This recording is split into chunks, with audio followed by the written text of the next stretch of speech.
Bonjour! J'ai eu la chance encore une fois de recevoir la magnifique Mélanie Bilodeau. Aujourd'hui, elle est venue nous parler de l'introduction à la garderie, une grande étape tant pour les parents que pour l'enfant.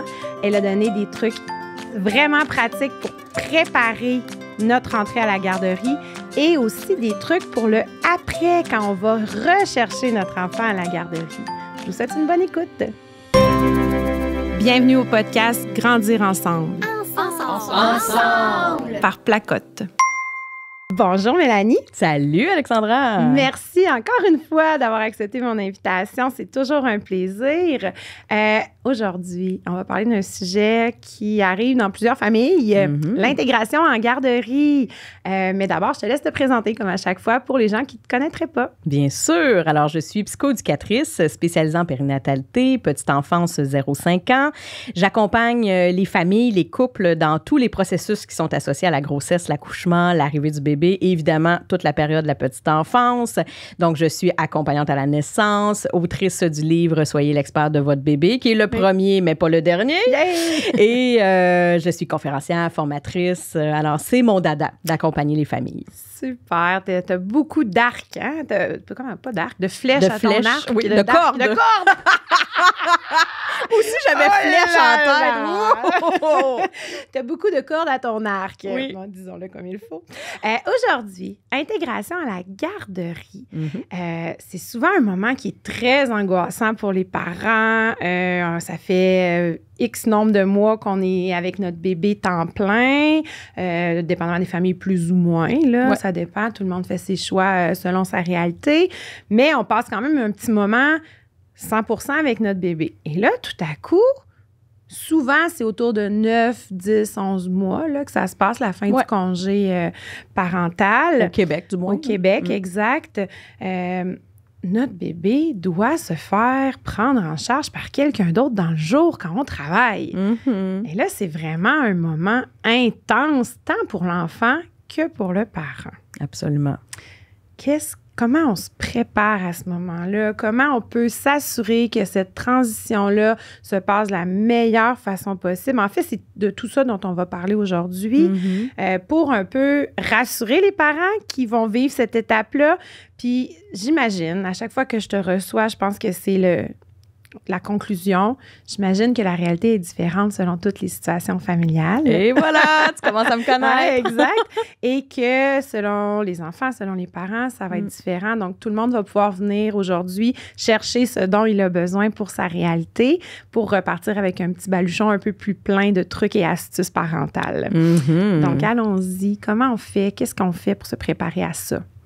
Bien, moi, j'ai envie de vous dire d'entrée de jeu, là, parce que je le sais à quel point ça peut être angoissant, voire même anxiogène pour certains parents de se séparer de leur enfant pour la première fois, ou du moins pendant une longue période. Tu l'as très bien nommé, c'est de confier son enfant à quelqu'un d'autre. Donc, je confie sa sécurité, mais aussi son développement, puis le développement de son cerveau, parce qu'on sait que les premières années sont fondamentales à ce niveau-là. Donc, je sais que ça peut être un peu stressant quand même. Mais j'ai envie quand même d'y aller justement d'entrée de jeu avec un message un peu optimiste en lien avec la garderie. Parce que c'est sûr que dans un monde idéal, si on pouvait les garder avec nous, nos cocos, on le ferait, tu sais. Oui. Puis il y a des parents qui peuvent le faire et c'est merveilleux. C'est merveilleux pour eux, c'est merveilleux pour l'enfant. Mais c'est pas grave non plus d'envoyer notre enfant à la garderie, soit dit en passant. Donc, mon message optimiste, justement, c'est dans le sens où il faut se dire que ça a quelque chose quand même de très constructif pour un enfant à partir de l'âge de 9-10 mois. Encore une fois, si on envoie notre enfant à la garderie plus tôt pour toutes sortes de raisons, c'est pas grave, là. Mais bon, on s'entend que c'est pas mal la norme au Québec, souvent 9-10 mois. Ça a quelque chose de très constructif pour l'enfant d'apprendre à se séparer progressivement de son parent. Mais notre défi comme parent, c'est de choisir la personne et le milieu à qui on va confier notre enfant. Et quand je dis défi, c'est parce que je le sais que particulièrement au Québec, c'est extrêmement difficile, surtout dans le contexte actuel. Moi, j'ai pas vécu ça. J'ai été extrêmement chanceuse. C'était facile, moi, à l'époque, de trouver une garderie pour mes enfants. Maintenant, c'est très difficile. Il manque de place. Il y a tout le mouvement « Ma place au travail » présentement qui se met en branle. Mais si on a le privilège, je sais très bien que si on habite dans le bas du fleuve, il y a peut-être une garderie, une place, on se pose pas de questions, on n'a pas le choix, c'est celle-là. Fait que tapez-vous pas sur la tête si vous n'avez pas ce privilège-là de choisir, mais si vous l'avez et vous hésitez entre deux milieux, ce que j'ai envie de vous dire, c'est choisissez la personne beaucoup plus que le programme éducatif. Oui, ou que l'environnement. Exact. Ouais. Bien souvent, on va dire, c'est beau, c'est lumineux, les meubles sont beaux, elle a un beau programme, elle fait des belles activités. Honnêtement, là, pour un enfant de 9-10 mois, on s'en fout éperdument de tout ça. Ce qui est le plus important, c'est vraiment la sécurité affective à cet âge-là. À 3 ans, 4 ans, on est dans d'autres choses. L'enfant va peut-être chercher un peu plus de stimulation, peut-être pas aussi, si c'est un enfant qui est un peu plus insécure, qui a besoin vraiment de beaucoup de proximité. Mais 9-10 mois, 1 an, là, l'enfant, tout ce qu'il a besoin, c'est qu'on réponde à ses pleurs, qu'on le rassure, qu'on soit réconfortant et bienveillant quand le parent va quitter et que l'enfant va pleurer. C'est ça que l'enfant a besoin. Fait que si on est capable, dans la mesure du possible, encore une fois, je ne mets pas de pression parce que je le sais que c'est pas toujours réaliste, mais si on est capable de choisir une figure qui va être très bienveillante, soutenante, sécurisante pour l'enfant, c'est l'idéal. Puis qui va avoir un peu les mêmes valeurs que nous aussi. Hein? Ça, c'est important parce que des fois, il peut y avoir des conflits par rapport à ça, alors que les deux personnes ont tout à fait raison dans leur façon de faire. Absolument. Sont tout à fait compétentes dans leur façon de faire, mais pour une, ça ne convient pas. Donc, ça aussi, là, regardez, est-ce que la personne te ressemble? J'imagine que c'est un peu important. Pas, là, j'aurais dit ressemble physiquement. Non, non, pas ça. Je comprends. En termes de valeur. Oui, en termes de valeur. C'est quelque chose aussi qui, comme parent, est rassurant de savoir que la personne a les mêmes valeurs que toi. Là. C'est sûr. Ouais. Puis encore une fois, ça, c'est dans un monde idéal. Parce que je suis très consciente que quand on est limité dans les places, des fois, ça se pourrait que la dame, écoute, malheureusement, souvent, c'est plus des éducatrices, fait que c'est pas que je veux pas être inclusive, là. Mais tu sais, ça se pourrait qu'on se dise, on dirait que je suis pas sûre, on se ressemble pas vraiment, mais elle semble quand même très aimante et elle me donne l'impression qu'elle va donner beaucoup d'amour à mon enfant. Je pense que c'est le compromis qu'on peut faire. Tu sais, ça se pourrait que ça soit pas 100% tes valeurs, puis ça se pourrait que ça soit pas végétarien puis que tu es végétarien chez toi. Puis tu sais, bon, qu'il y a beaucoup de choses confrontantes, mais le plus important à cet âge-là, c'est est-ce que cet enfant-là va avoir de l'amour et de la réponse à ses besoins affectifs? Est-ce qu'on va le laisser tout seul dans un coin? Est-ce que quand il va pleurer, on va dire, ben, à un moment donné, il va falloir qu'il arrête de pleurer par lui-même? Ça va être quoi l'approche en termes de besoins affectifs? Moi, je trouve que c'est vraiment l'affaire la plus importante, bien avant le reste. Bien avant l'environnement, bien avant les activités. Là. Oui. C'est ça. Oui. Puis c'est à la base, puis là, comme moi, comme parent, c'est rassurant. Oui. J'aime beaucoup mieux que mon enfant soit avec quelqu'un de sécurisant pour lui, qui me ressemble un peu au niveau des valeurs, que mon enfant soit dans un environnement super stimulant au niveau du matériel, au niveau de tout ça, mais que la personne soit froide et pas présente. Là. Absolument. Ah oui. Ça va être beaucoup plus facile de quitter le matin. T'sais, moi, je me rappelle mes cocos, l'éducatrice était extraordinaire, puis je me rappelle là, que je pleurais les premiers matins. Oui. Puis j'essayais de pas le faire devant mon coco. Oui. Ça aussi, ça fait partie des recommandations. On va en reparler. On essaie de garder ça pour dans la voiture. Oui. Mais je me rappelle le moment où on se séparait puis qui était accroché. J'en ai un en tête. Là. Il était tellement koala, accroché après moi, puis ça me fendait le cœur. Mais l'éducatrice était tellement aimante que je savais qu'elle accueillerait tout ça, puis elle le caressait, puis rapidement, ça se ressentait, qu'elle serait très, très, très sécurisante pour lui. Elle le prenait, elle le consolait. C'est correct, je le sais, tu voulais être avec maman, elle est partie, on va avoir du plaisir. Elle confiance, elle lui caressait le dos, puis je l'entendais parler là, quand je partais. Ça, là, tu restais un peu plus longtemps encore de porte. Oui, on fait tout ça, là, écouter d'une oreille ou arriver un peu plus tôt, puis écouter d'une oreille, puis observer. Tu sais. Puis c'est correct, il faut le faire aussi, ça nous permet de se sécuriser, mais je pense que c'est vraiment l'affaire la plus importante. Oui, que notre enfant soit sécurisé, mais que nous, on se sente sécurisé comme parents. Puis quand je dis sécurisé, c'est pas juste est-ce qu'il y a des petits bouchons sur les prises électriques puis des barrières. Là, c'est sécurisé sur le plan affectif. Là. C'est vraiment ça le plus important. Absolument. Donc là, on trouve une garderie, ce qui est quelque chose d'une denrée rare en ce moment. Mais là, on trouve un milieu qui nous convient. On est prêt, là. On retourne travailler, ce qui est déjà un gros stress. Absolument. Pour le parent, de juste retourner à l'emploi après 9. Des fois, il y a eu un retrait aussi avant. Donc, des fois, ça fait plus d'1 an qu'on n'est pas dans notre milieu de travail. Donc, ça, à la base, c'est angoissant à la base pour un parent. Comment on peut, là, les petites journées, là, on sait que la date, elle est là, la date sur le calendrier est là. Qu'est-ce qu'on peut faire avec notre enfant pour tant nous rassurer, nous, comme parents, que rassurer notre enfant, même s'il n'a pas vraiment conscience de ce qui se passe? Qu'est-ce qu'on peut faire concrètement à ce moment-là? Mais dans un premier temps, la plupart des garderies ou des centres de la petite enfance vont permettre une rentrée progressive. Oui. Alors ça, moi, je le suggère fortement. Puis, tu sais, encore une fois, on va partir du tempérament de notre enfant. Alors, pour certains, une rentrée progressive va se faire sur une semaine, à coup de 1-2 journées ici et là en alternance. Fait que, tu sais, pour certains, ça fonctionne très bien. Mais pour d'autres, ça va prendre une rentrée progressive sur 3 semaines. Ouais. Et ça aussi, c'est correct. Ouais. Ça dépend des enfants. Tu sais, si vous avez un petit bonhomme, une petite bonne femme qui sourit à tout le monde puis qui tend les bras aux étrangers, ça risque d'être plus facile. Ça risque d'être plus facile. Ouais. Si vous avez déjà un bébé koala, ça va être autre chose. Ouais. Fait que ça, c'est la première chose. Demander à faire une rentrée progressive. Puis souvent, c'est suggéré aussi par les éducatrices ou par la direction du milieu. Ensuite de ça, mais ce qu'on souhaite dans cette rentrée progressive, c'est de pouvoir créer des repères à l'enfant. Alors, souvent, on va avoir tendance, on est pas mal intentionné, mais de dire, on va vouloir que l'enfant voit toutes les activités de la journée. Fait que souvent, on va l'envoyer le matin, le lendemain, on va l'envoyer l'après-midi, le lendemain, on va l'envoyer pour la collation. Moi, je suggère le contraire. OK. D'envoyer l'enfant pas mal toujours au même moment pour un petit bout de temps. Si on le fait, par exemple, sur 3 semaines, de dire, bien, les 3 premiers jours, on va y aller toujours le matin pendant telle activité. Fait que demander c'est quoi le programme.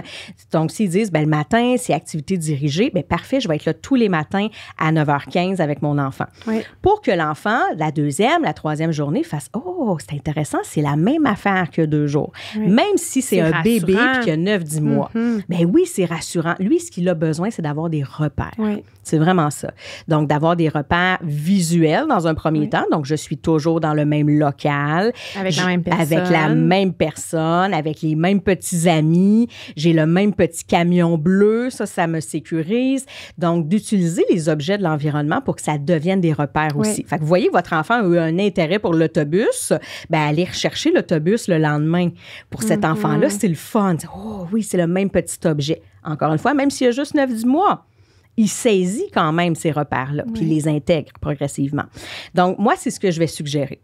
On sent que ça se passe bien, on a un petit 3 jours qu'on a fait pas mal la même chose. Bien, la journée suivante, on va prolonger un peu. Donc, de dire, je vais être là à 9h15, je vais faire l'activité, puis on va rester pour la collation. Donc, on ajoute un moment supplémentaire. Donc, on va faire ça pendant un bon 2-3 jours. L'enfant, encore une fois, crée ses repères. Oh, la collation, c'est une autre affaire. Là, on le voit, il est un petit peu plus insécure. Il observe, il y a plus de bruit. Je suis pas habituée à ça. Est-ce que je suis dans un groupe multi? Aussi. Si je suis juste avec des poupons, c'est pas pire. Mais si je suis avec des grands de 3, 4 ans, 5 ans même, en milieu familial, oh, là, ça brasse, c'est l'heure de la collation. Là, là, il y a du bruit, ça crie, il y en a un qui lance sa cuillère. Là, ouh, ça se pourrait que mon enfant se mette à pleurer. Là, je me dis, c'est peut-être un peu trop pour lui présentement. Donc, demain, on ne va pas ajouter un moment supplémentaire. On va rester pour le 9h15 plus la collation. Pour lui, c'est suffisant. Quand on sent qu'il est heureux, il mange bien. Un enfant qui mange, un enfant qui dort, c'est un enfant qui est bien. Alors déjà, ça parle. Ça nous donne un petit indice. Ça nous donne un indice. Et là, progressivement, on va ajouter des moments comme ça pour le faire vraiment de façon progressive. Selon les besoins de notre enfant, bien évidemment. Oui, puis c'est rassurant pour le parent aussi. Ben oui. De voir que, là, ça s'est pas bien passé, mais hier, ça a pas bien été, mais aujourd'hui, ça a bien été, il a mangé, sa collation, tout ça. Donc là, je pense que demain, on est prêt à continuer, par exemple, pour l'autre activité, je sais pas moi, les jeux, les jeux libres, là, ou peu importe. Donc, ça, c'est rassurant pour le parent aussi. Puis là, j'imagine, c'est ça, là, parce que ça, encore une fois, c'est un privilège de pouvoir étendre cette période-là. Oui. Ou c'est un sacrifice, entre parenthèses, mais qu'on commence plus tôt l'entrée à la garderie, donc peut-être plus à 8 mois, pour nous permettre de vraiment retourner au travail à la fin de notre congé parental. Donc, ça, c'est vraiment, encore une fois, un privilège, comme celui de choisir avec qui on envoie notre enfant. Voilà. Si on peut le faire, c'est merveilleux. Si on peut pas le faire, si on est, tu sais, la place se libère cette journée-là, puis c'est cette journée-là que tu retournes travailler, tu sais, ça peut arriver, là, des situations. Puis bon, encore une fois, dans le contexte actuel, c'est beaucoup ça qui arrive. Une place se libère, let's go, j'ai pas le choix de dire oui. j'imagine qu'il y a quand même quelque chose qui peut être mis en place à ce moment-là. Si on n'a pas eu le temps, si on n'a pas pu faire l'entrée très, très, très progressive au rythme de nos enfants. Puis là, ça m'amène à faire une petite précision. J'imagine qu'il y a des enfants que tu laisses à la garderie puis que la journée se passe bien. Ben oui. C'est ça. Ben oui, il y en a plein. Fait qu'à ce moment-là, on va faire une rentrée progressive sur 3 jours. Oui, c'est ça. Écoute, ça va super bien. Ton enfant explore parce que ça, c'est la première affaire aussi. Je ne l'ai pas nommé, mais je fais ma rentrée progressive avec l'enfant. Je le laisse explorer, là. Oui. Hein? Souvent, on va avoir le réflexe de vouloir protéger notre enfant, puis on veut le protéger des agressions aussi, oui, là, parce qu'il y a plein d'autres enfants qui lancent des affaires. Puis bon, d'éviter de se promener avec l'enfant dans les bras pour tout lui montrer. C'est pas ça que l'enfant a besoin. Lui, il faut qu'il explore par lui-même. Alors, on le dépose au sol, sur un matelas, sur le ventre. Souvent, à cet âge-là, on va se promener un peu à 4 pattes. Certains enfants vont se relever et vous vous asseyez, vous restez le plus loin possible de l'enfant. Oui. C'est-à-dire qu'il part, il va explorer, tu ne suis pas. Oui. Tu restes assis puis tu le regardes faire. Donc, un enfant pour qui ça se passe bien, mais il ne va pas revenir souvent vers toi. Oh, c'est ça. Il va se retourner. Maman, es-tu encore là? Oui, bon, parfait, je repars. Parti, là, tu sais que ça va bien se passer. Bien, l'enfant qui ne veut pas avancer, qui revient vers toi, qui bloque. Et là, tu te doutes que ça va être un peu plus difficile. Oui. Si tu ne peux pas faire cette rentrée progressive, bien, ce n'est pas dramatique non plus, mais il va falloir avoir une bonne communication avec l'éducatrice et lui nommer ça. Okay. J'ai un enfant un petit peu plus insécure. Ça se pourrait qu'il pleure beaucoup. Puis, nous, comme parents, on va avoir besoin d'être rassurés. De dire, qu'est-ce que tu fais, toi, dans cette situation-là? Est-ce que tu vas l'avoir dans les bras? Est-ce que tu fais du portage? Il y a des éducatrices extraordinaires qui font du portage. Et ça, c'est-tu beau? Ça, c'est magnifique. Ou tu vas le mettre dans un parc puis tu vas attendre qu'il arrête de pleurer. Tu sais, tu as besoin de savoir là, ce qui s'en vient. Puis, est-ce que je vais le laisser dans ce milieu-là aussi? Tu sais, beaucoup de parents, malheureusement, des fois, vont dire, je ne suis pas bien, mon enfant n'est pas bien. Bien, je vais avoir quelqu'un à la maison pour un bout de temps. Des fois, ça fait partie des concessions qu'on fait. Mais bref, il faut avoir cette discussion-là avec l'éducatrice. Puis quand l'éducatrice te demande, parle-moi de ton enfant, c'est pas si intéressant que ça, honnêtement, que tu lui dises, normalement, il se couche à telle heure, il n'aime pas le brocoli. Puis honnêtement, ça, on s'en fout, là. L'éducatrice, elle va s'en rendre compte par lui-même, mais qu'il crache sa patate douce, là. Ça, on dit, oh, il n'aimait pas ça. Il n'aime pas ça. C'est pas de ça, faut-tu lui... C'est pas grave si tu y en parles, c'est une bonne affaire aussi. Mais le plus important, c'est de lui parler de son tempérament. Il est comment, ton enfant? Ben, tu sais, il n'entre pas beaucoup en interaction avec les autres. On a eu une COVID, on a été à la maison, il n'a pas vu d'autres enfants. Je te le dis, je sais pas comment il va réagir. Puis moi, ça me sécuriserait de savoir qu'il peut s'accrocher après ta jambe, s'il y a de quoi, tu sais. Comment tu réagis, comment tu agis avec ça. Puis des éducatrices extraordinaires qui vont dire, mon Dieu, stresse-toi pas avec ça, j'en ai toujours un accroché après ma jambe.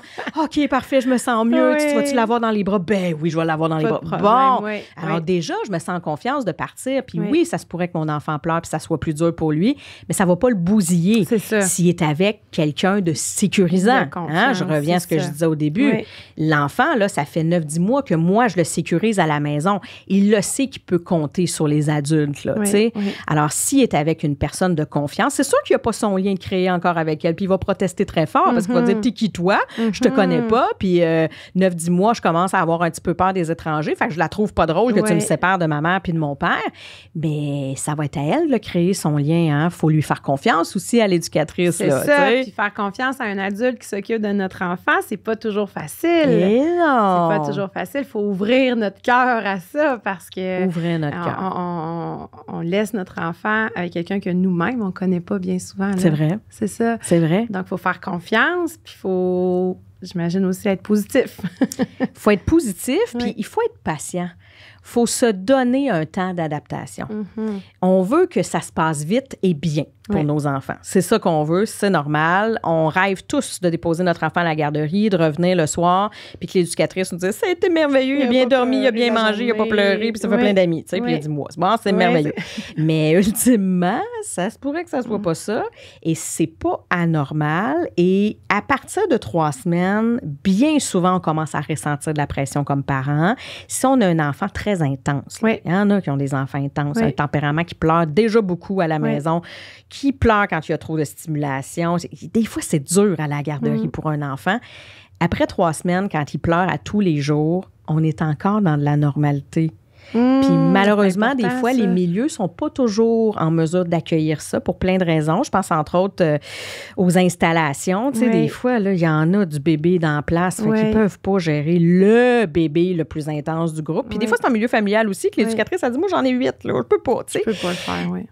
Mais c'est normal. C'est pas parce que ton enfant, il est pas bon. Là, Oui, c'est ça, il est pas c'est ça. capable d'aller à la garderie. Puis là, hein, la machine à part, là, les gens nous disent, ouais, mais tu sais, il a été beaucoup à la maison. Ouais, mais c'était à COVID. Il a pas vu de gens. Ouais, mais t'es pas sorti bien. C'est un bébé vraiment d'hiver. vite à ses Tu besoins. Il a répondais jamais vite à ses appris besoins. à attendre. Il est encore allaité. Ouais. Tu fais encore du cododo. Ouais, mais il est en portage pendant 10 mois toute la journée. Là, ça part. Ça part. Puis là, tu dis, il y a quelque chose que j'ai fait pas correct. J'aurais dû l'amener un peu plus autonome. Ouais. Il n'est pas autonome, il n'a que 9-10 mois. C'est normal. Donc, Ouais. jusqu'à 3 mois là, que ça peut prendre avant de réussir à c'est s'adapter. long. L'être humain, ça peut prendre jusqu'à 3 mois s'adapter à une nouvelle situation. Là. Tu sais, moi, je commence un nouveau travail, ça se pourrait là, qu'après 3 semaines, je te dise pas « Ouais, je suis super confortable. Ouais. Tu sais. Ouais. Ça peut prendre du temps. Là. Souvent, en moyenne, c'est après 3 mois qu'on dit « Ben là, je me sens pas pire. Je suis bien, là. Là, je suis un peu plus confortable. » Quand on vient d'avoir un nouveau bébé, là, que ce soit le premier, deuxième ou troisième, c'est pas après 3 semaines là, qu'on dit « Ah, Non. ça va bien notre affaire. » Non.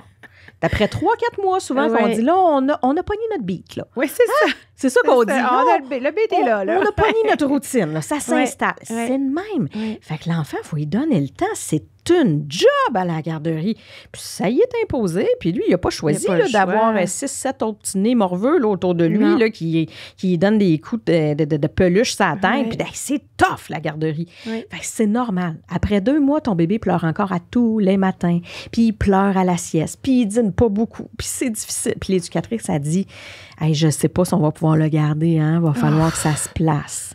Ça, j'entends ça très souvent. Ouf, mon cœur de maman se squeeze. Ça fait mal. Oui. Moi, j'en ai plein là, qui arrivent en consultation Aïe, aïe, à aïe. ça. Là, Qu'est-ce qu'il faut puis que je fasse? dans Qu'est-ce mon que je équipe, fais? c'est ça. Là, mes psychoèdes, ils disent Oui. toute la même affaire. Les parents débarquent à ça. 2 mois à peu près parce que le bébé pleure encore. Puis l'éducatrice a dit, je sais pas, je vais pouvoir le garder.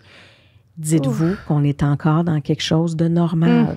Parce que là, si tu pars dans ta tête à te dire, il y a quelque chose que j'ai fait pas correct, tu vas changer toutes tes interventions à la maison. Exact, là, c'est encore plus insécurisant. Ben voilà, Le bébé va t'as tout être, compris. ouais. Lui, là, il a besoin là, que tu faisais du cododo, on reste dans le cododo. C'est pas le temps de changer nos routines. T'allaites encore. Oui. C'était encore Oui. bien là-dedans, évidemment, mais c'est Oui. pas le temps de changer quoi que ce soit à la maison. C'est ça. C'est ça, ses repères. Il arrive à la garderie, il est pas bien. Fait qu'à la maison, il faut que ça soit relativement pareil. Oui. Puis toi aussi, tu es en adaptation, tu es retourné travailler. Alors, tu n'es pas habitué de peut-être avoir de la broue dans le toupette, gérer Oui. 2-3 enfants en même temps ou un seul, mais tu Aller n'es pas chercher de la tes garderie, repas. faire le souper, faire l'épicerie, faire C'est quelque chose. C'est ça, oui, C'est oui, c'est une quelque chose. adaptation, là. Ouais. Moi, je sais, j'ai refait un retour au travail, là, puis malgré toute mon expérience de vie, de maman, je dirais, j'ai recommencé en septembre, puis je dirais que je me suis vraiment pris un petit beat, là, novembre, début décembre même, là. Je te Tu sais, crois. Les petits trucs, on développe des petits trucs, puis on s'adapte, mais ça a pris un bon 3 mois et demi, 4 mois, là, tu sais. C'est long. C'est long. C'est long. ouais. Puis c'est long, puis c'est pas long en même temps. Oui, non, c'est ça. C'est une période d'adaptation normale, mais ça semble long quand on sent que notre Oui. enfant n'est pas bien. Ben, absolument. Puis absolument. surtout si le milieu n'est pas accueillant là-dedans, tu sais. Alors, faut se déculpabiliser, faut se déresponsabiliser de ça, puis parler avec le milieu, parler avec l'éducatrice, dites-lui que c'est normal, puis demandez-lui, s'il vous plaît, d'être patiente, puis que vous avez confiance que ça va se placer. Mais c'est pas évident si on n'a pas le soutien du milieu, là, j'en conviens. Oui. Mais il faut se rappeler ça. Le 3 mois, là, c'est vraiment, vraiment important. Puis c'est comme ça que l'enfant va créer ses repères. Et nous, on peut offrir certains moyens pour faciliter les choses à la garderie. Je pense à un objet transitionnel. Un doudou, toutou. Exact. Ouais. Là, malheureusement, en contexte de COVID, la plupart des milieux ont interdit ces objets-là. Ouais. C'est d'autant plus triste parce Ça, que c'est difficile, oui, c'est ça. on sait que l'enfant en a besoin. Des fois, ils vont le permettre juste au moment de la sieste. Mais bon, c'est à négocier, là, c'est à parler avec le milieu. Là, les mesures commencent à s'assouplir. Oui, alors, c'est ça, peut-être fait que qu'on c'est aura plus des facile. petites victoires là-dessus, mais je suggère vraiment l'objet transitionnel. C'est une bonne chose. Puis ça peut être un objet, par exemple, avec lequel vous avez dormi. Donc, Qui sent la un petite peu. doudou, Ouais, c'est ça, tu sais, dormir là, avec le petit lapin là, entre les deux seins toute la nuit. Là. Tu te lèves le matin, ça sent ton petit dodo, puis ta petite montée de lait, puis tu donnes ça à ton enfant, c'est sécurisant aussi pour lui. Oui. Donc, de ne pas hésiter à amener ces objets-là, si le milieu le permet, bien évidemment. Oui. Ça peut être des jouets aussi, encore une fois, si c'est ouvert. Exact. Une petite poupée, une petite affaire, quelque chose de petit qui se glisse dans le sac. Là. Exact. C'est ça. Parce que 3 mois, moi, je trouve ça long. Là, je me dis, aïe. Puis en plus, si le milieu te dit, écoute, mais t'as pas d'autre solution, bien souvent, t'en as pas de solution. Je peux pas le retirer, il faut que je travaille, tu sais. Et là, 3 mois, c'est long. Mais c'est là qu'il faut s'armer de confiance, puis leur dire, moi, j'ai écouté un podcast, ben, là, puis la ça. Madame a dit que c'était correct 3 mois. Déjà, en le sachant, ça vient déjà baisser l'anxiété d'un cran, là, voilà. En sachant qu'on est encore dans la normalité. Ah ben là, déjà là, tout de suite, si ça m'arrivait, je me dirais, je culpabiliserais pareil, c'est sûr, mais au moins, j'aurais cette petite voix-là qui me dit, oui, mais Mélanie, elle le dit, là, 3 mois, c'est normal, là, c'est normal. Et allez l'écouter, là. C'est ça. Ça recadre les attentes. Ouais. Alors, on invite toutes les éducatrices à écouter cet épisode. Et voilà.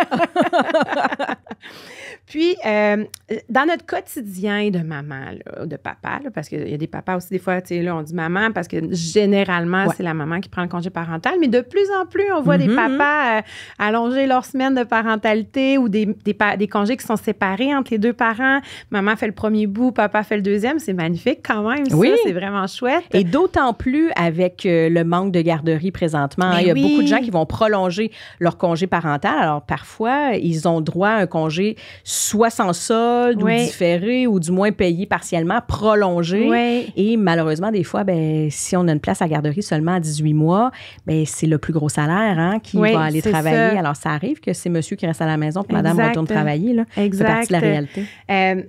Donc, si le parent qui est à la maison avec son bébé, là, le bébé rentre à la garderie, il doit y avoir des choses aussi qu'on peut mettre en place à la maison avec notre bébé pour justement que, oui, il y a des choses s'assurer que le milieu, on aime le milieu, tout ça, mais il doit y avoir des choses qu'on peut mettre en place à la maison. De quoi on parle dans ce cas-là pour pas préparer, mais pendant la transition aussi, là, pendant que ça se passe. Là, qu'est-ce qu'on peut faire à la maison? S'informer de la routine à la garderie.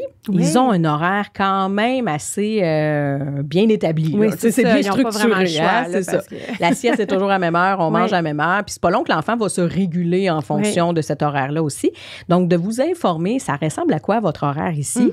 Souvent, il y a un gros décalage avec ce que nous, on a mis en place à la maison. On est en congé parental, de notre côté, c'est plus flexible. On sort, on voit des amis qui sont en congé, on fait nos commissions le jour. Il y a beaucoup de choses qu'on fait avec bébé. La sieste, il a fait dans la poussette, il a fait dans le parc, il a fait sur le divan d'une amie parce qu'on est là, on prend un café. Fait que ça se passe de plusieurs façons à la maison quand on s'occupe de notre enfant. Là. Exact. Puis c'est tout à fait correct comme ça. C'est pour notre santé mentale à nous aussi. Exactement. C'est correct un bébé qui fait sa sieste dans la poussette. On n'a pas de problème avec ça. Mais oui, effectivement, qu'on peut aussi s'informer de comment ça se passe à la garderie. Donc, avant de faire notre entrée progressive, moi, je vous dirais pas 3 mois avant. Là. Non, c'est ça. 3 semaines avant. Tu sais, un petit chiffre comme ça. Là. Puis, on commence progressivement à la maison à essayer de mettre en place un horaire similaire. Tu sais, d'essayer tranquillement de... J'aime pas dire réveiller un enfant parce qu'on veut pas réveiller les enfants, malheureusement, mais des fois, ça arrive quand on a de la route à faire avant d'aller à la garderie. Donc, tu sais, de commencer à ouvrir la porte un petit peu plus tôt le matin dans sa chambre, ouvrir le rideau, on s'agite, on fait un petit peu de bruit, tu sais, pour que... on sait qu'il faut qu'il se réveille vers 6h30 pour qu'on parte à la garderie. Il y en a que c'est très tôt, Un bébé qui se lève à 9h parce que il y a des réveils nocturnes, puis le parent, il couche plus tard officiellement, il couche à 10-11 heures. Des fois, ça se voit, des parents qui sont à la maison qui font ça.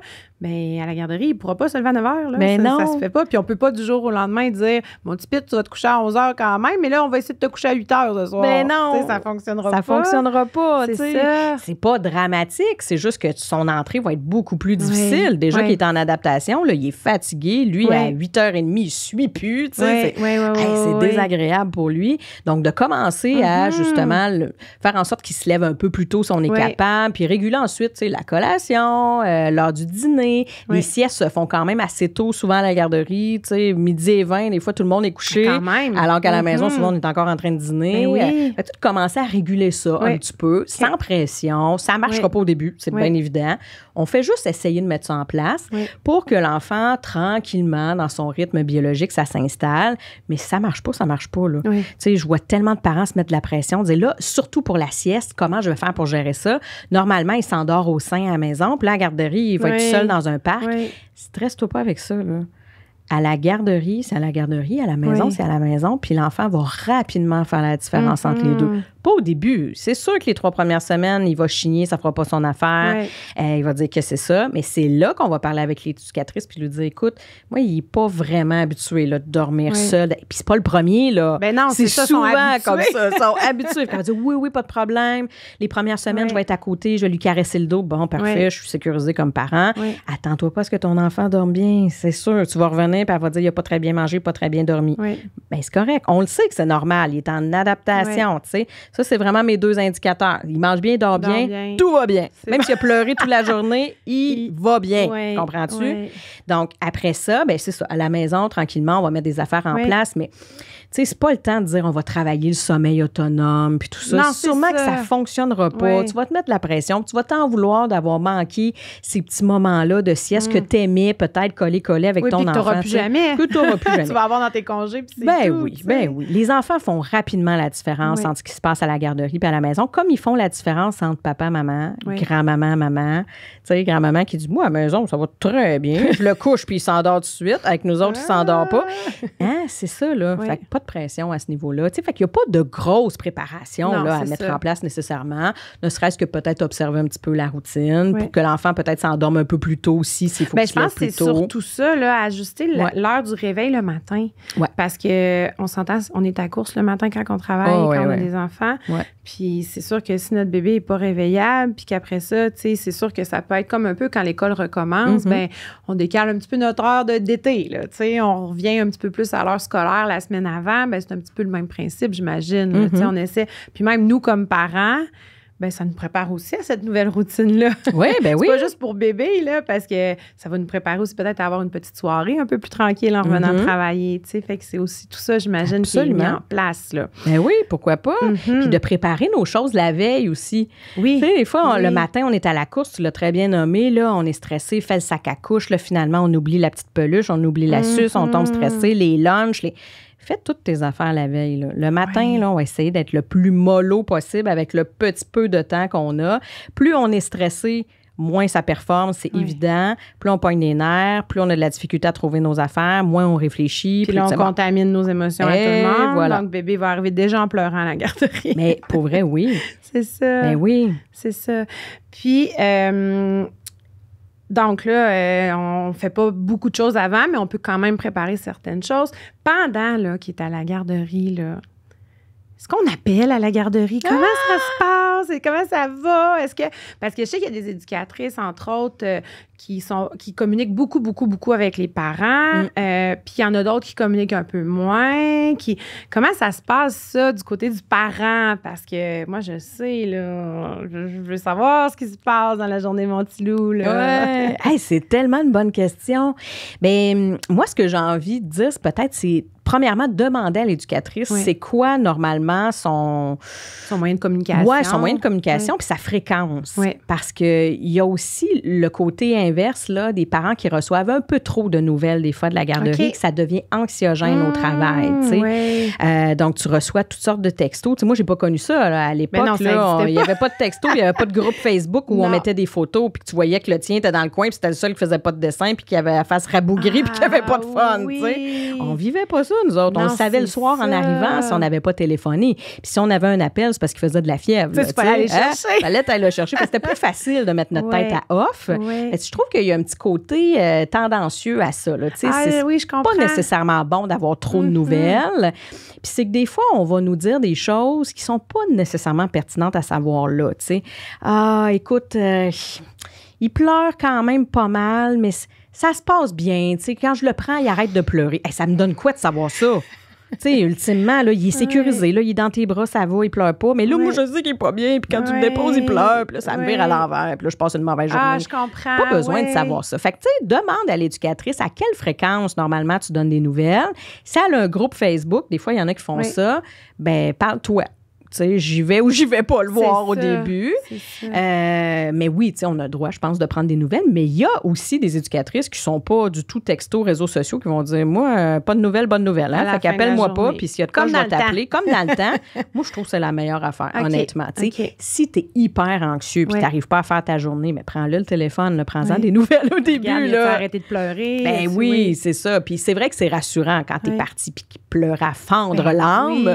Puis que là, l'éducatrice te dit, mon Dieu, il a pleuré 5 minutes. Là, tout est beau. Là, c'est souvent ça. Hein? Ben oui, c'est souvent ça.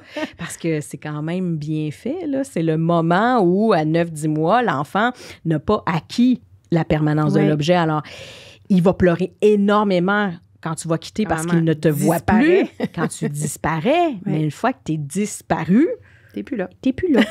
Puis là, ben, il pense plus. T'es plus là. C'est ça. Alors, si tu réapparais, c'est peut-être pas une bonne affaire non plus. Oui, comme un bébé qui va continuer à pleurer, puis le maman, dans le cadre de porte, ou papa, puis boum, on revient, ça recommence. Ouais. Moi, je vois ça avec les garderies en milieu de travail. Les parents qui y vont durant leur pause. Je vais aller voir comment ça va. Ne fais pas ça. Parle-toi. Mets-toi la face dans la fenêtre si tu peux. Juste observer qu'il ne te voit pas. Parfait.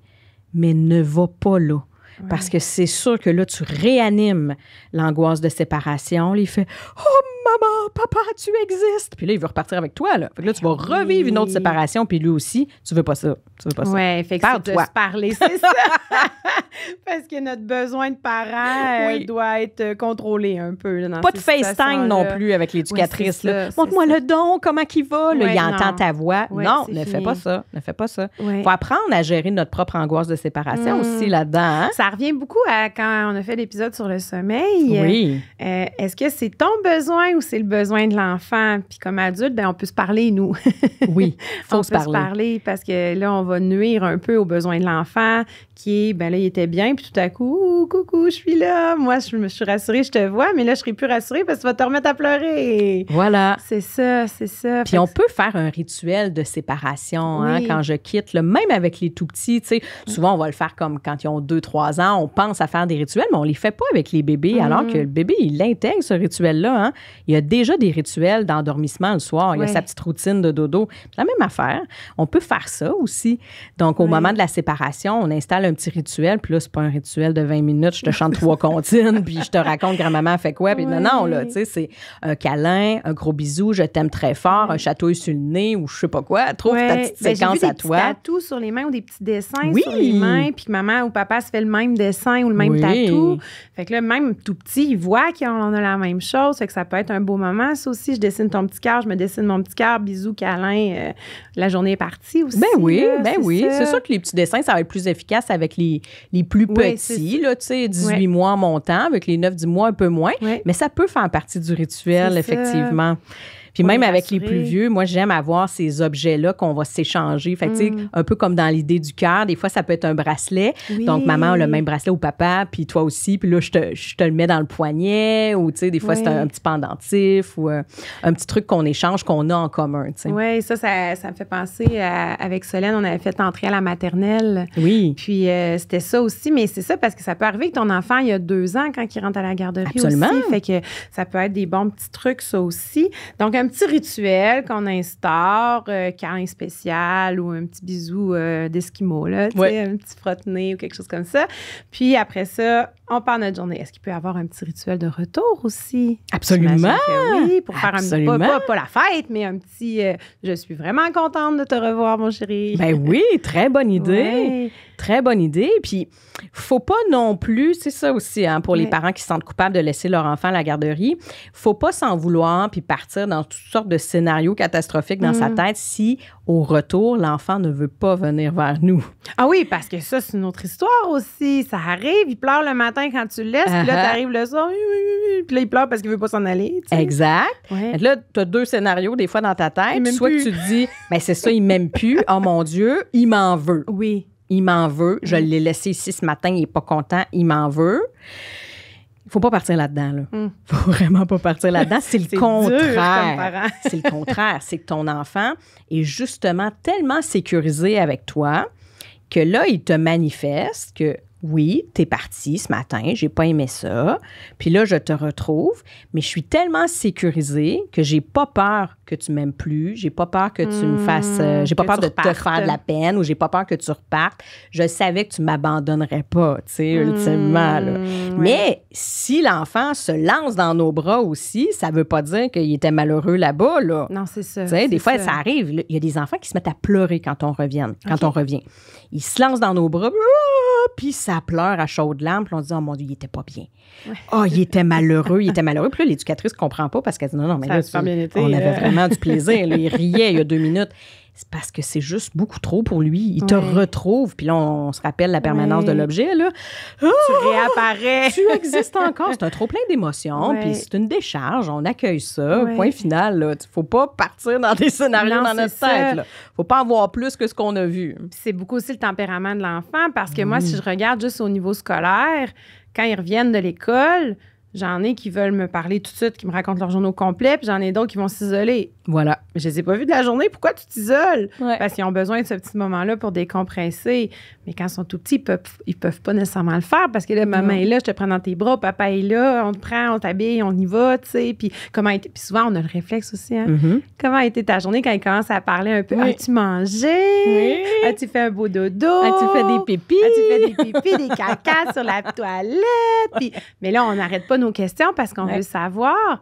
Mais il y a certains enfants qui n'ont peut-être pas besoin de ça, qui ont peut-être besoin, eux, que papa-maman soit juste calme, soit juste silencieux des fois. Ah oui, absolument. Puis de le prendre, ce temps-là, au retour à la maison, même si ça va vite, là, je le sais, des fois, on arrive, il est 5 heures, puis le souper n'est pas prêt, puis tout ça, mais de trouver une façon d'avoir au moins un 10 minutes de proximité avec notre enfant. Puis proximité dans la mesure de ce que lui a le goût d'avoir.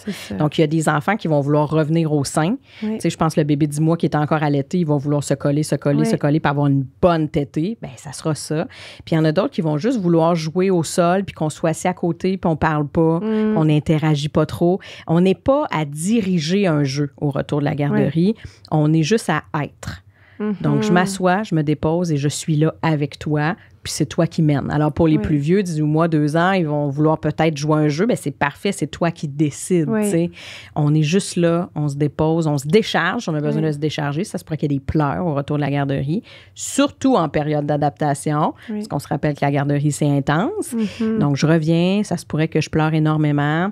On accueille ça. On le sait qu'en mettant le pied dans l'auto, l'enfant va éclater. Bon, bien, regarde, ça va être ça. Pendant que je suis en voiture, je peux pas vraiment t'accueillir, mais je vais t'accueillir en arrivant à la maison. Fait que ce 10-15 minutes-là, il sert à ça aussi.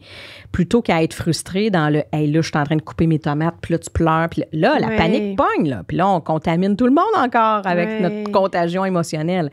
Donc, de dire, ça fait partie de notre routine. On prend un 15 minutes, puis sinon, ce soir, bien, ça sera une banane avec des céréales pour souper si la décharge est trop longue. Ça fonctionne pas. Oui, ça aussi, hein, comme parents, on se met beaucoup de pression quand on revient.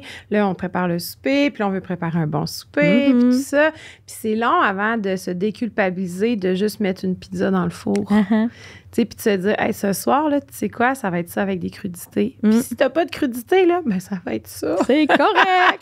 Ça va être ça. Puis ça aussi, c'est une grosse culpabilité de parents. Puis dans la routine qui s'installe, une nouvelle routine, à chaque fois qu'il y a un changement de routine dans une famille, c'est des adaptations pour tout le monde, hein? Fait que je pense que un des meilleurs trucs, c'est de juste accepter qu'on peut pas tout faire. Puis que ça se peut que des fois, là, notre enfant, là, ben, il ne prenne pas sa douche le soir. Ça se pourrait parce qu'on est brûlé. Le bain, il va le sauter ce soir-là. On lave les mains, on lave une petite débarbouillette dans le visage, puis ça va être ça pour aujourd'hui, tu sais. Mais il faut être flexible. Mais c'est dur comme parent. Oui, c'est dur. C'est dur comme parent, surtout quand tu sais que ton enfant, par exemple, a des super belles journées à la garderie, revient le soir et hurle. De te dire, voyons, ça allait bien, tu as eu une belle journée, qu'est-ce qui s'est passé? Pourquoi, là, tout d'un coup, tu me fais ça? Hein, c'est ça qu'on... c'est ça qui nous passe par la tête, là, comme pour le dodo. Exactement. On se fâche après la situation, alors que, comme tu viens de dire, on prend un 10-15 minutes, puis ça ferait que tout le reste de notre soirée et le lendemain matin se passerait beaucoup mieux, beaucoup plus facilement. ça risque de tout changer, effectivement. C'est ça. Tu sais, si l'enfant a besoin de se décharger, c'est pas parce qu'il nous en veut, c'est pas parce que ça se passe moins bien à la maison, parce que je suis trop lousse, parce que je mets pas assez de limites, parce que non, c'est parce que il se sent en confiance de pouvoir se décharger enfin, parce qu'à la garderie, il se permet peut-être pas d'exploser autant, puis il est rendu à la maison, ben là, ce trop plein de stimulation et d'émotions et de stress, ben il faut que ça sorte. Et je veux que ça sorte avec qui? Avec mes parents, avec qui je me sens en confiance. Donc, il faut le prendre, ce temps-là. Il faut quasiment le mettre dans l'horaire, tu sais. Ouais, puis ça, c'est à tout âge. Là, on parle d'entrée à la garderie, mais l'entrée à l'école, c'est la même affaire. Tu sais, toutes les périodes d'adaptation, l'enfant va avoir besoin d'avoir un espace pour se décharger. Fait qu'il ne faut pas se sentir coupable. Il faut se dire que, bon, ben écoute, ça fait partie de la routine. Puis il y a des enfants plus intenses que ça va être à tous les soirs. On sait qu'on a une bonne crise de colère. Ben qu'est-ce que tu veux? Je suis là. Puis j'accueille. Puis après ça, la soirée va être beaucoup plus facile. Oui.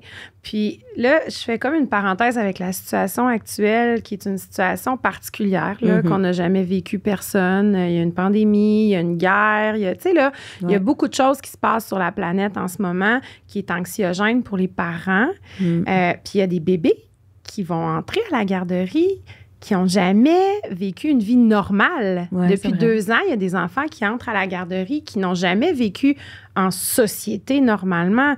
Il y en a qui n'ont pas pu voir leurs grands-parents parce que les grands-parents sont dans un autre pays. Ils n'ont pas vu parce qu'ils sont dans une autre ville ou parce qu'ils ne pouvaient pas se faire garder parce qu'ils étaient à risque ou peu importe la raison, tu sais. Il y a des enfants présentement qui ne vivent pas une situation normale pour un bébé, là, tu sais.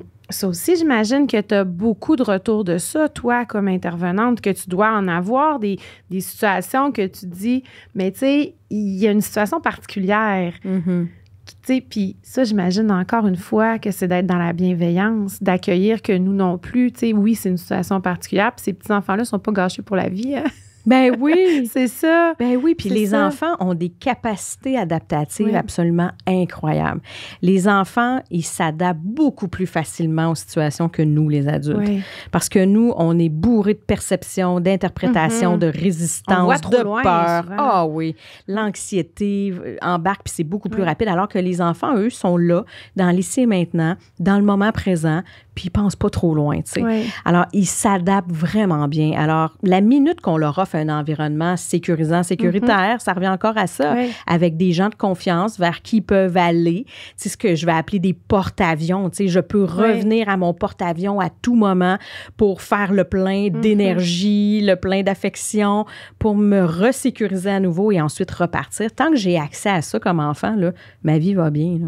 Oui, c'est ça. Fait que de ne pas transmettre toute notre anxiété, puis que les petits cocos, ils vont s'adapter, là. Ils vont s'adapter.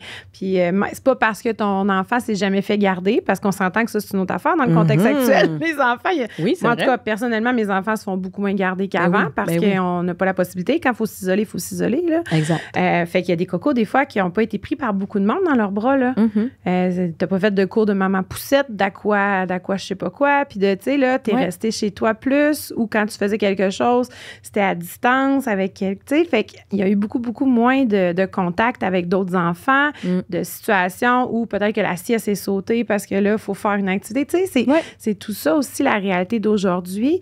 Mais là, ce que j'entends, c'est attention, parents, de ne pas transférer votre vision de la chose à vos petits cocos parce que eux, ils sont là. Ils vont s'adapter. C'est ça. Mais c'est très vrai ce que tu nommes, Alexandra. Ça fait partie de la réalité. Les éducatrices le nomment beaucoup, que les enfants ont certaines hypersensibilités, pas nécessairement pathologiques, là, qui vont durer dans le temps, mais elles le voient, elles le nomment, tu sais, que les enfants sont beaucoup plus sensibles, entre autres, au bruit, tu sais, parce qu'ils sont jamais vraiment sortis. Il n'y a plus personne nulle part. Tu vas au centre d'achat, il n'y a plus personne dans les magasins. Exact. Donc, puis tu sors pas beaucoup avec ton bébé. Fait que tu as été à la maison, pas mal confiné, c'est assez tranquille avec ta petite musique de spa l'après-midi. Puis même peut-être le silence total. Alors, les enfants sont pas habitués présentement aux différents stimuli. C'est pas grave, mais oui, ça va amener des réactions. Tu sais, souvent, la garderie, c'est très bruyant. Hein? Tu rentres là, puis même moi, là, je faisais des observations en CPE avant, puis je te jure qu'après 1h30, j'avais hâte de sortir de là, tu sais. C'est intense. Fait que c'est sûr là, qu'il y a des enfants qui rentrent là, puis se mettent à pleurer en rentrant. C'est pas le milieu qu'ils aiment pas, c'est juste qu'il y a beaucoup trop de son, beaucoup trop de stimulation dans l'environnement. Fait qu'il faut se donner le temps tout simplement. Puis oui, les enfants finissent par s'adapter, là, à moins qu'on soit dans une problématique X. Mais, oui, c'est ça, mais majoritairement. La majorité des enfants finissent par s'adapter. Là. Oui. Nous, on est plus résistants au changement. Mais ça. Les enfants, il faut leur faire confiance aussi. On retient ça. J'espère que les parents qui s'apprêtent à passer par cette belle étape-là, parce que c'est une belle étape, là, c'est une étape de changement, c'est une étape qui apporte des nouvelles choses. Donc, j'espère que les parents qui s'apprêtent à passer par cette belle étape-là vont avoir quelques petits outils de plus, quelques petits trucs qu'ils vont avoir pris ici et là dans notre discussion. Mélanie, je te remercie encore une fois d'être ici avec moi. C'est un immense plaisir, comme toujours. Merci.